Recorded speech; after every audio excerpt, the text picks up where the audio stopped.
The fact that this company went bankrupt within a year shows me that you did not do your due diligence to... A lot of stuff going on here today. Welcome back to Moose and Loose. My name's David. Today we've got an NDP strategist saying outrageous things about America and Donald Trump. We've got millions of dollars of taxpayer money being lost on a cricket factory. Where'd the money go? Nobody knows. We've got a bunch of stories here. Let's jump into this. Starting this one off, we got Brian Lilly posting this. The program to provide refugees with health care used to cost $60 million per year. Now it's on track close to $1 billion this year, thanks to the Liberals. We also got this one here from Canada Proud. Mark Miller's Department of Canadian Heritage published a list of notable Muslim Canadians, which consists mostly of a bunch of current and former Liberal and NDP MPs. Surprise, surprise. This is a joke. This report coming from Blacklock's reporter. I wouldn't trust Miller's idea of who is notable, no matter what religion affiliation. Miller is a weak man devoid of character and integrity. Well said, Spades. And we've got this. Canada lost 25,000 jobs. Unemployment fell. This is the food bank line on Warden Ave today. This is sad.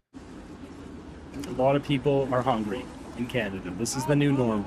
This is a Liberals' legacy. Also got this one from Canada Proud. We've got the average refugee in Canada gets more free stuff paid by taxpayers than the average taxpayer makes in a year. As it shows here, $59,400 is the average income in Canada. Meanwhile, refugees getting $224 of food and housing per day, $1,500 per week, $6,700 per month, or $81,000 per year. This has to end. No more money to refugees. I'm sorry, but everyone's got to pay their fair share around here. Government pays asylum seekers $240 a day. 7 days a week, $240. I have a feeling if I were to ask that to all of you, how many of you are receiving $240 a day? It's probably likely zero. We're not getting money like this from the government, hardly at all. Aside from our little grocery handout, maybe couple nickels and dimes. Moving ahead, we've got Sultan Ahmed bin Sulayem. So this guy from DP World, the CEO of Dubai Ports World, I believe it was around 10-12% of all the world's shipping, cargo shipping. In that previous video, I showed you his connections with Jeffrey Epstein and all the nasty stuff going on there. This whole debacle here, and most notably this. Where are you? Are you okay? I love the T-word video. Disgusting. So because of this, shockingly, he's resigned right here. Sultan Ahmed bin Sulayem's exit as group chair CEO follows pressure after publication of emails. He has resigned from DP World. So we've got Juno News posting this. Mustafa El-Didi, a 2022 refugee facing terror lord charges, remains eligible for Canada's interim federal health program benefits despite not being a citizen, according to the Parliamentary Budget Office. That's right, terror lords get benefits. CBC reported that Mustafa El-Didi came to Canada as an asylum seeker in 2020. Was granted refugee status in 2022 and does not hold Canadian citizenship, and now is facing terrorism charges set for trial in 2026. Would a refugee status holder in that situation remain eligible for supplemental health benefits through this interim federal health program? I believe he would, based upon our understanding of the information provided to us by our IRCC.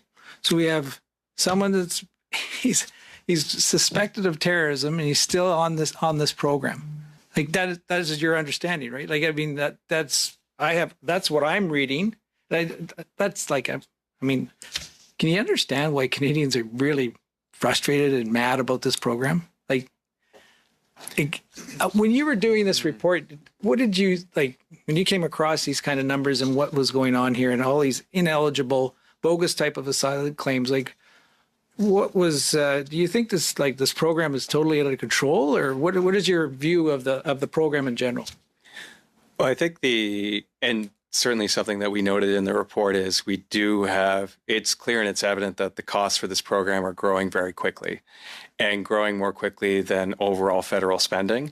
And I think that's certainly something that's widely recognized, which potentially was the motivation in Budget 2025 for the government to come to the table with proposals around co-payment to potentially address some of the costs or slow the cost growth associated with the program. Yeah, co-payment's not enough. It's not even enough if people wanted to pay 100% because it still burdens our healthcare system if you have all these people coming in and paying for their own medical care. Really, it should be an extra charge on top of the full, like 140% to receive medical care out of pocket for non-Canadians because it's burdening our healthcare system, which should be used by taxpayers, paid for by taxpayers. Instead, it's the opposite. Canadians are paying for refugee terror lords who commit heinous crimes in our country, and then they get medical benefits. Why? Because the Liberals allow this. The Liberals are allowing this to happen in our country. And then we've got stuff like this where the Conservatives put forward this opposition motion to ban non-citizens convicted of serious crimes from claiming refugee status. And well, Carney and the Liberals voted against that. They want all the gangsters, goons, and goblins in our country. We got this one from Conservative John Barlow. Farm Credit Canada gave Aspire Foods $40 million. And within a year, the factory went bankrupt. Today, over 60% of that loan remains unrecovered. What is this? Is this just stealing tax dollars? It's $25 million. Where did it go? Nobody knows. But more to a specific case, and again, you talked about how every dollar is to benefit farmers and ranchers. FCC gave Aspire Food a $40 million loan, of which you have recovered $15 million. What has happened to the additional $25 million? Is that going to be recovered by FCC? And who signed off on that agreement? And is someone going to be held accountable for losing $25 million of FCC money?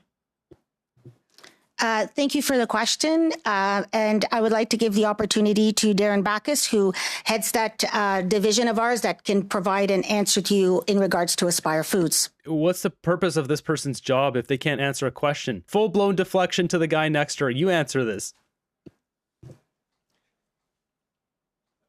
Minute and a half left. Thank you for the question. And thank you to the committee for the opportunity to speak on behalf of FCC for the Canadian food and ag industry. Aspire Foods, as you correctly stated, we did recover $15 million from that file. The file is currently still open, and due to confidentiality and commercial sensitivities, we're not able to speak with further details on that file. No, that's not good enough. No more confidentiality and all this bull crap. Tell us where the money is or somebody's got to go to jail. Do wish to assure the committee that FCC applies rigor and governance both for its initial investments, the asset management of the investments, and to ensure that the maximum recovery occurs should some of these investments meet challenging times. Thank you, Mr. Backus. And I would be concerned that you're saying that the due diligence was done before this loan was agreed to, and neither one of you are taking responsibility for who signed off on it.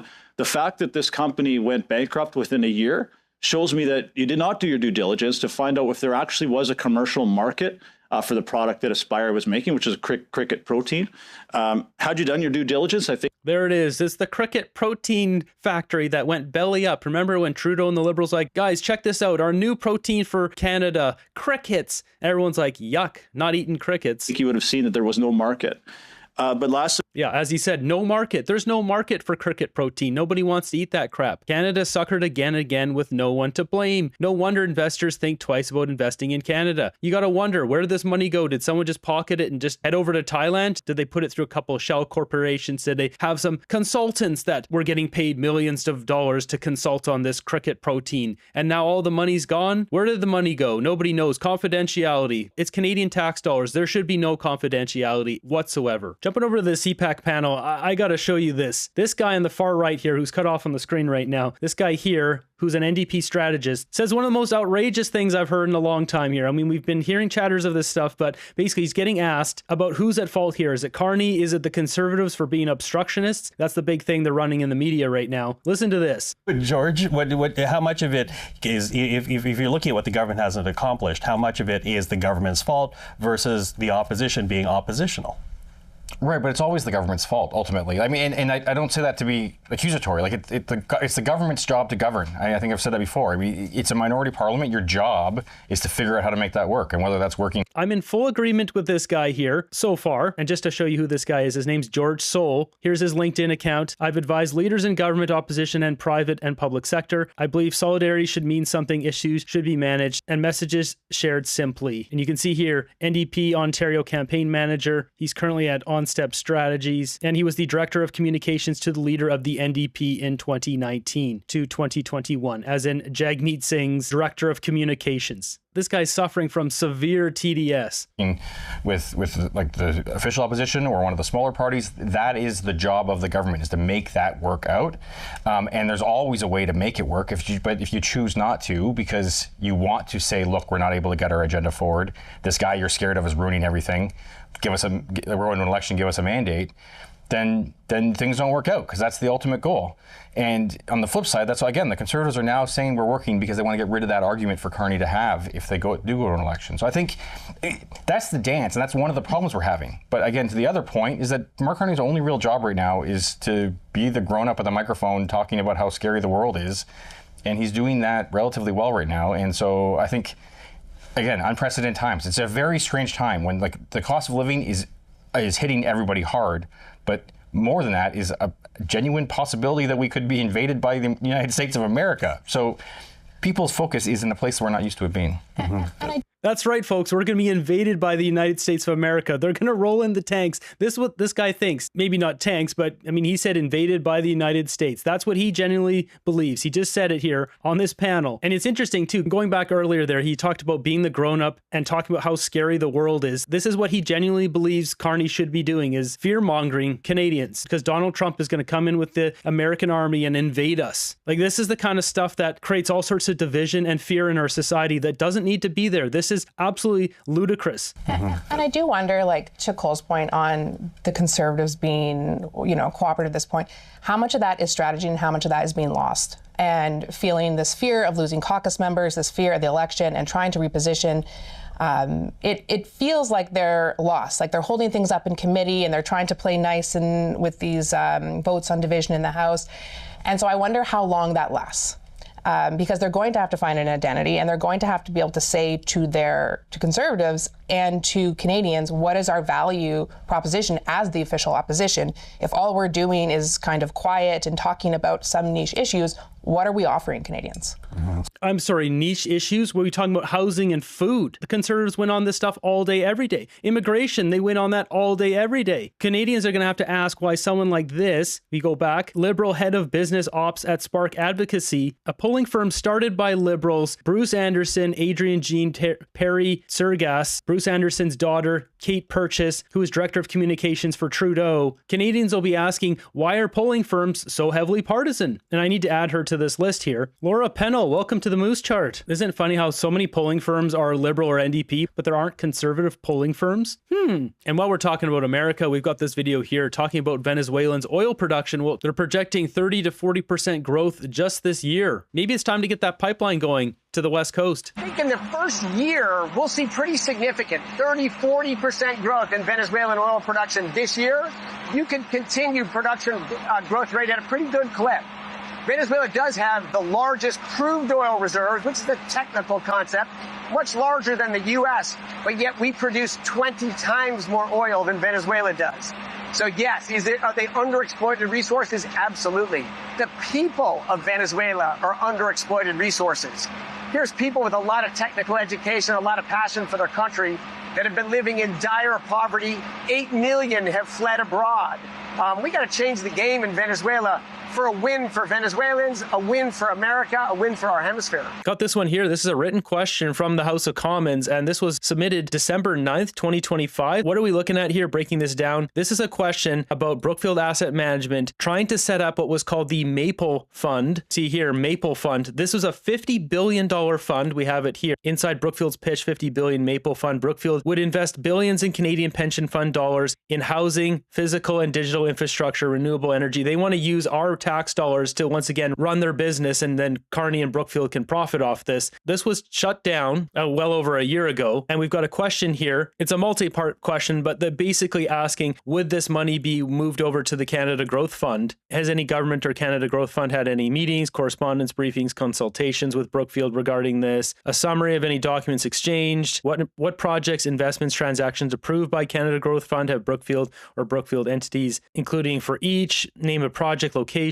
So we've got the answers here. There's not much. So this came from Francois Philippe Champagne right here. And well, the most important thing is highlighted in green here. It mentions here Brookfield Renewable is an investor in entropy carbon capture. I've covered that in multiple videos. That got money directly from the Canada Growth Fund, $200 million. But then in regards to the Maple Fund and moving this over to the Canada Growth Fund, it says certain information will be withheld on the grounds that the information constitutes commercial information. In order to fulfill its mandate, Canada Canada Growth Fund Investment Management Inc.'s interactions with partners and any related commercial discussions must remain confidential. So they're hiding this from Canadians. They're just running a big scheme here. A cartel has taken over our government. No transparency, pushing for those big Brookfield profits. And scrolling down here, there's more answers, but I mean, it's just all a bunch of word salad. Moving ahead, we've got Michelle Rempel-Garner here, as it says, does the appropriate thing, calls these activists and their lunatic ideas out to their face. What this clip is we got a bureaucrat here saying that the Liberals bringing in millions of people didn't affect the housing crisis whatsoever. It's ridiculous. The limitations I put before you are not actually public will. They are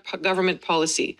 But the policy choices are given cover from dangerous narratives that have taken hold and have been fanned over the past 2 years by all levels of government and across party lines. 1 minute. The narratives wrongly blame current pressures on housing and social systems.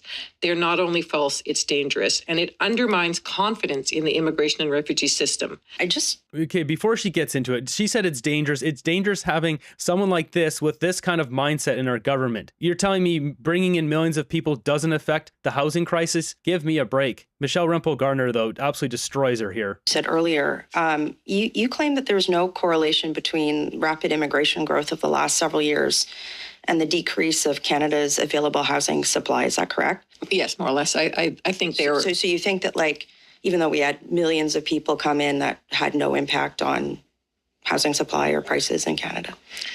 I'm saying that the factors that drive the cost of housing and the availability of housing are much more related to the questions of the financialization of housing as an asset, rent control. So policies that are... You don't think bringing in millions of people in a very short period of time like that had no impact on housing, even though like major economists and most Canadians' lived experience says otherwise? I'm just asking from a perspective so that we can qualify your comments in a further report, because that seems a little bananas to me.